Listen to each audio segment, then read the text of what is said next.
वेकोली में टुकड़ेबंदी अधिनियम की अवहेलना प्रकरण में परियोजना पीड़ितों को न्याय दे, साथ ही वेकोली, सिद्धबली, अरबिंदो, आरसीसीपीएल संबंध में जल्द निर्णय लेने को प्रशासन को निर्देश, अधिग्रहण, पुनर्वास, टुकड़ेबंदी, वेतन आदि विषयों में समीक्षा बैठक में दिए।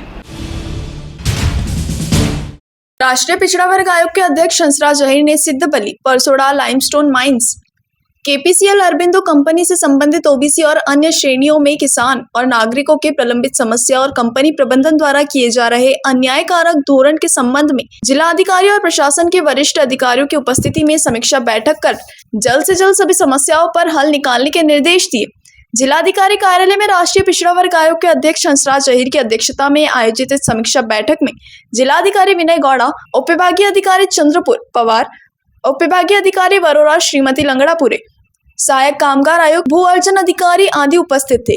इस समय हंसराज अहीर ने बताया कि वेकोली में टुकड़ेबंदी कानून की अवहेलना के मामले में बदलाव को राज्य सरकार के 2017 के संशोधित शासन निर्णय के अनुसार ध्यान में रखा जाना चाहिए और साथ ही वेकोली प्रबंधन को बिक्री के आधार पर स्वामित्व स्वीकार करने के निर्देश दिए जाने चाहिए। भटाली, बटाला और अन्य परियोजना में एक बार 7/12 2 आरजी मामले में 2 नौकरियों को मंजूरी देने के निर्देश वेकोली प्रबंधन को दे। साथ ही शास्त्री विस्तार परियोजना बल्लारपुर क्षेत्र की आरआर लाभ सूची को तुरंत मंजूरी दी जानी चाहिए ताकि परियोजना प्रभावितों के नौकरी प्रस्तावों को वेकोली के माध्यम से भेजा जा सके।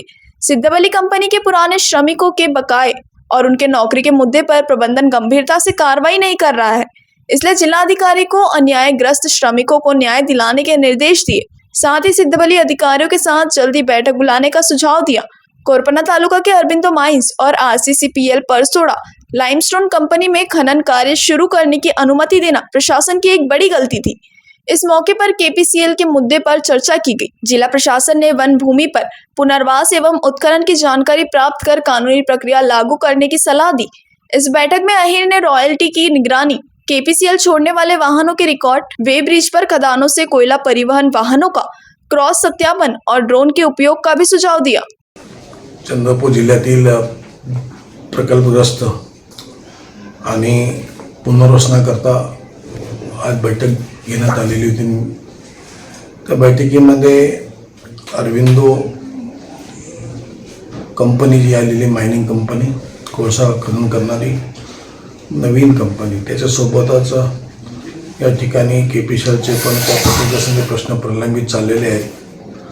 निर्णय झाल्यावरही अंमलबजावणी होण्यामध्ये जी टाळाटाळ होत आहे एसडीओ कार्यालयातून, त्याबाबतही चर्चा होती।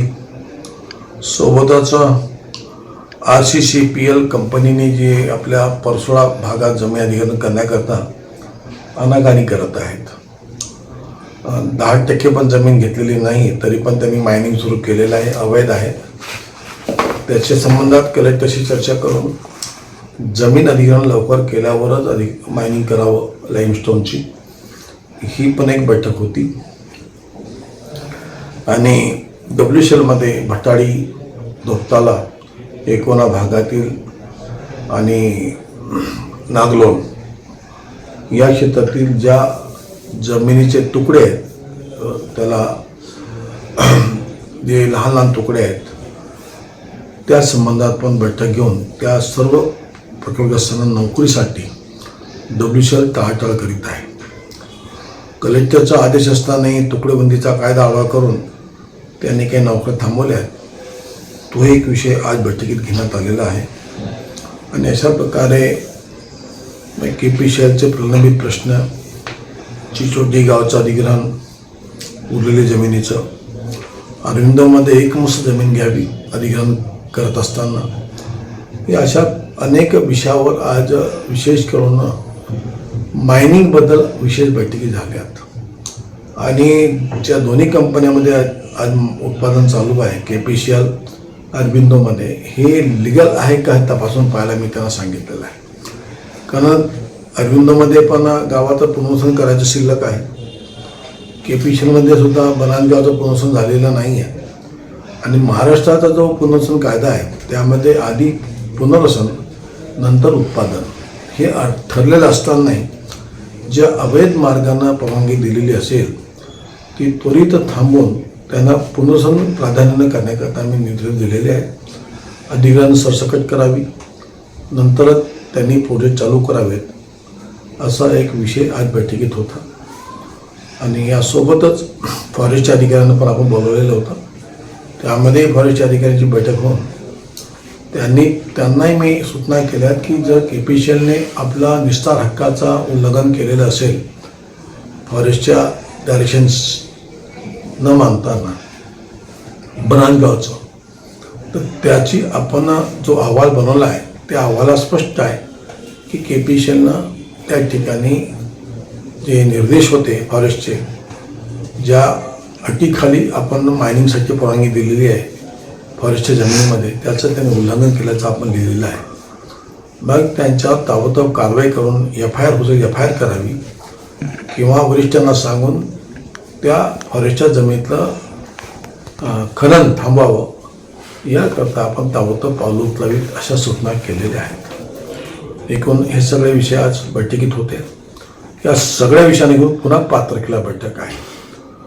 आणि या सर्व विषय असतानाच एक आपला सिद्धपल्लीमधील जे प्लांट बंद झाला होता त्यापूर्वी जे कामगार काम करायचे 600 त्यापैकी 71 कामगारांचा प्रश्न प्रलंबित आहे की त्यांना फायनल मिळालेलं नव्हतं. लेबर कमिशनरला बोलावून त्याच्याबद्दल आपण डाटा तयार केला, हिशोब काढला. त्याची पूर्ण लेबर कमिशनच्या माध्यमातून जो निघालेला हिशोब आहे विजेसचा, तो आपण कलेक्टरला सादर करायला लावला. आणि ताबडतोब त्याची पण 5 तारखेपर्यंत या सगळ्या प्रलंबित प्रश्नाबद्दल आपण त्यांचा पेमेंट करण्याकरता आदेश दिलेत.